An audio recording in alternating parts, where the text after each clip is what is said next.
What Edgar Cayce actually taught about heaven and hell bears almost no resemblance to what we were taught in school.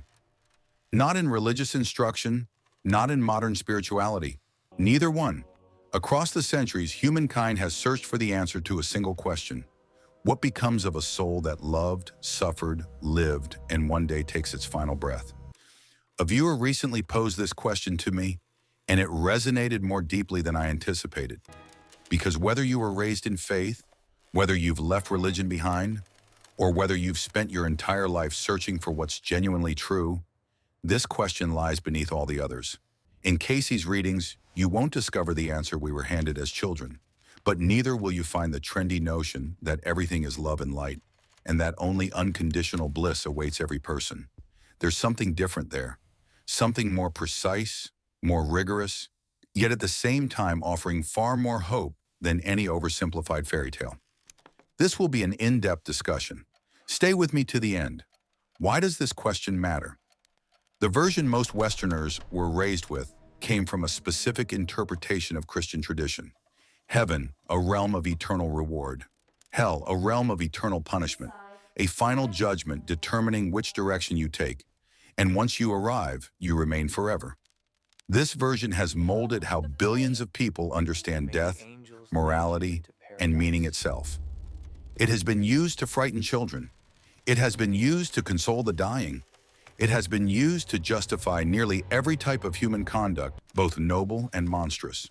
And for many people, at some point in their lives, it ceases to ring true, either because it can't be reconciled with a loving God, or because it can't be reconciled with their own observations of reality. When that collapse occurs, most people travel one of two paths. They dismiss the entire framework and conclude there's nothing, no soul, no afterlife, no consequence. Or they lean toward a gentler narrative where everyone, no matter how they lived, ends up bathed in some kind of universal love and light. Cayce did not move in either of those directions. Across thousands of readings on the soul, the afterlife, and the journey between incarnations, he sketched a picture that is neither the harsh medieval cosmology nor the modern spiritual softness. It is something older and more precise, something that draws from the ancient mystical traditions he so often referenced, arriving at a coherent vision of what these old words actually mean. The Cayce vision can be summed up in a single sentence, but it will take the rest of this video to truly grasp what that sentence means. Here it is. Heaven and hell, according to Cayce, are not places, they are conditions. And those conditions are not imposed on the soul from outside. They are generated by the soul itself. That is the headline. But the headline is also where most viewers stop and assume they already understand. They do not. So let us go deeper, beginning with what Cayce was not saying, what Edgar Cayce did not say. To understand what Cayce actually meant, we first need to clear away three assumptions most people bring to this question. Clears throat. First, Cayce did not say there is no hell. This is the most common modern misunderstanding. Many spiritual teachers today, in their eagerness to move away from medieval fear, tell people there is no such thing as hell, only love and light waiting for every soul. According to Cayce, this is not quite accurate. Hell exists. It is real. It is experienced. But it is not what religious tradition described, and it is not eternal in the way most people picture it. Second, Cayce did not say heaven is a single place where every happy person goes. The Cayce afterlife is not some celestial waiting room. It is layered, multiple. Each soul passes through it according to its own state of development.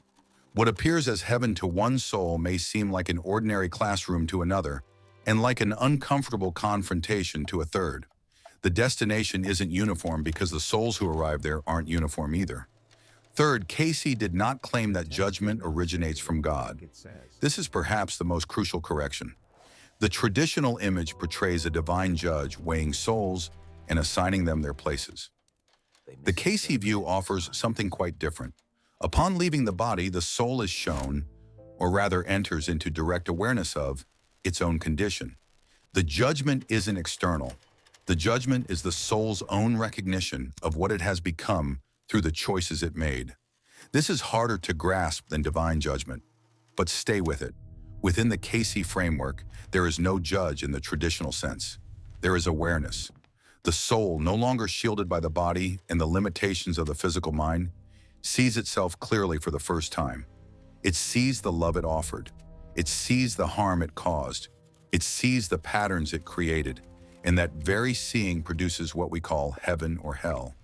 Whenever Cayce was questioned directly about hell, his answers consistently steered away from external punishment and toward internal recognition. A soul that lived in cruelty experiences, after passing, the full weight of that cruelty. Not because God is punishing it, but because the soul, finally seeing itself, cannot escape what it became. A soul that lived in love experiences, after passing, the resonance of that love. Not because God is rewarding it, but because that love is what the soul now is. This is the foundation. Hell is the soul facing what it created. Heaven is the soul resting in what it cultivated. Both are real. Neither is imposed. Now let me show you what each of these looks like in greater detail. A difficult part is about to begin. We'll start with the subject of hell, not because it's the most important, but because this is where most of the myths lie. If what you hear stirs anxiety in you, don't be afraid. It means the message has landed. Stay with me here. Hell, as Cayce described it, according to Cayce, is not a location. It is a condition the soul enters when it departs the body while still chained to the patterns it forged during life, without the body's distractions to cushion them. Let me make this concrete. In life, a person who carried chronic anger had countless things to soften that anger. Work to distract from it, people to direct it toward, a body that grew tired and slept, a physical world that constantly shifted and demanded new responses. The anger was real, but it was also continually diluted by everything else. In passing, according to Cayce, those dilutions vanish. The body's gone, the work is gone, the targets are gone. What remains is the anger itself, the pattern itself, with nothing left to absorb it. The soul finds itself in a condition that mirrors what it cultivated, not metaphorically, but as direct experience. This is hell in the Cayce sense. A soul confronting its own contents without the shielding of the body. For a soul that built its life on resentment, the after-death condition is saturated resentment with no one to blame. For a soul that built its life on greed, the condition is bottomless, wanting with nothing to acquire. For a soul that built its life on cruelty, the condition is the awareness of every wound it inflicted with no ability to look away. Cayce was clear. This is not vengeance, it is consequence. The universe in his readings operates by what he often called the law of like attracts like. The soul is not punished for what it did. The soul simply continues to be what it made itself. And without the body's veil, what it made itself becomes its entire reality. This is why Cayce spoke so much about the patterns we construct in this life. Every choice within his framework is not merely an action. It is an act of shaping the soul itself. The soul that leaves the body is the soul that the choices have built. Now, and this is critical, Cayce did not teach that this condition lasts forever. This represents one of the most significant departures from medieval cosmology. In Cayce's view, no soul is condemned eternally. The condition the soul finds itself in is a starting point, not a final destination. It is the place from which the soul begins its next phase of work. Some souls remain in this condition for what would seem a long time by ordinary measures. Some recognize their state quickly and begin to move beyond it. Some require additional incarnations to complete what they could not finish in the passing state alone. The journey is long, but it is a journey, not a sentence. Cayce sometimes spoke of helpers, souls who have advanced further, who reach back toward those still caught in the darker conditions. He spoke of the love that pursues even the most resistant soul. He spoke of grace as something always available, but unable to be received until the soul is ready to receive it. The hell in Cayce's vision ends when the soul itself ends it, usually by recognizing what it has become and beginning to want something different. The traditional Christian image of hell as eternal fire was, according to Cayce, a distortion of something true. The fire is the soul's awareness of itself. It is intense. It can feel endless from within, but in fact it is not endless. The soul willing to change can begin to change, and the universe in his readings is designed to support that change at every stage. This is the harder, more demanding picture. There is no eternal damnation, but there is also no instant absolution. The soul makes itself, and the soul unmakes what it made by its own choice, in its own time, with help from those further along. It's all difficult to absorb, I understand. When I first worked through these materials myself, it wasn't the existence of hell itself that frightened me. I was struck by the thought that everything we construct within ourselves during life, we continue to be that same person after passing. There's no beginning again from zero. The mental patterns and dispositions we've cultivated within ourselves come along with us. The only path forward is to recognize them within ourselves and gradually start releasing them. This caused me to view my own life through a different lens. My daily routines, those small actions I performed on autopilot without a second thought. The moments I chose irritation rather than patience. When I allowed resentment to take hold inside instead of releasing it. I always assumed these tiny choices didn't count. But because of Cayce, I came to see that they're not insignificant. They're foundations. Every single day, I was literally constructing the person I'd eventually become. Whether Cayce got the specifics right or not, the core idea fundamentally transformed how I approach life. Yes, I'm still far from perfect, but I now live with much greater awareness. And now let's examine the other side of this picture. Heaven, as Cayce portrayed it. If hell, according to Cayce, is the soul confronting what it constructed through cruelty or fear, then heaven is the soul resting in what it constructed through love. But heaven, like hell, isn't a single location. It is a state. And in Cayce's readings, this state is divided into many tiers. Not a hierarchy of rewards, but a continuum of awareness. Each soul arrives at the level corresponding to what it nurtured, and from there, it continues to evolve. Allow me to walk you through the fundamental framework as Cayce described it. At the most immediate level following passing, a soul that lived in authentic love discovers itself in a state of warmth, reunion, and clarity. Cayce frequently described encounters with those who had passed on before, not as ghosts, but as souls in their natural state, recognizable, able to communicate. The conventional image of being greeted by deceased loved ones is essentially accurate within his framework, though more nuanced than typically portrayed. The soul recognizes those it loved. It is recognized in turn, and the love that was genuine in life is reaffirmed. Beyond this initial reception lie deeper conditions of what might be called heaven. Cayce spoke of levels of awareness, levels of understanding, levels of communion with what he often called the divine source.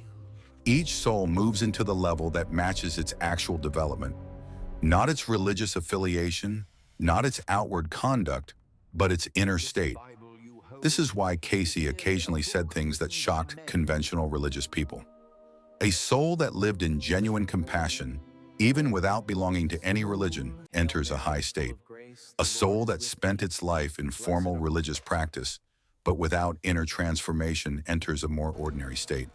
The form does not determine the destination. The inner condition does. In the higher states Cayce described, and he chose his words carefully here, because language begins to break down at these levels, the soul experiences something akin to what mystics of every tradition have struggled to articulate. Direct knowledge of the divine unity without the loss of individuality. The peace that ancient texts called the peace that passes understanding. And then this is where Cayce's vision becomes especially distinctive. Even from heaven, most souls return. They incarnate again, not because they failed, but because there is more work to do. Cayce taught that the soul's full development requires both the spiritual realms and the physical realm. The physical realm is not a punishment. It is a school, a workshop, a place where certain lessons can only be learned by living them. So heaven, in the complete Cayce picture, is not the final destination. It is a stage. The soul rests there, integrates what it has learned, prepares for what comes next, and often returns to physical life to continue the work. Only at the very end of the soul's long journey, after many lives, much growth, in the gradual completion of its mission, does the soul fully reunite with its source, never to return. That ultimate destination, that complete homecoming. Cayce occasionally spoke of it, though always with care. It lies beyond what most of us are able to imagine. He described it as the soul becoming a companion and co-creator alongside the divine. He described it as the ending of separation. When pressed, he described it as the original state the soul once emerged from. This is the complete arc of the Cayce afterlife. Not heaven or hell as final destinations, but a long, layered journey of the soul becoming what it is meant to become. Passing through states of awareness, sometimes returning to physical existence, sometimes resting in higher conditions, always supported by what he called the divine, but never relieved of its own duty to grow. Before we wrap up, I want to talk about how all of this can be applied in everyday life. After all, any theory is only worthwhile when it actually creates real impact. Cayce was firm on this point. Knowledge that doesn't translate into practice is merely empty ornamentation. Here's what shifts when you begin taking his words seriously. How to live with this.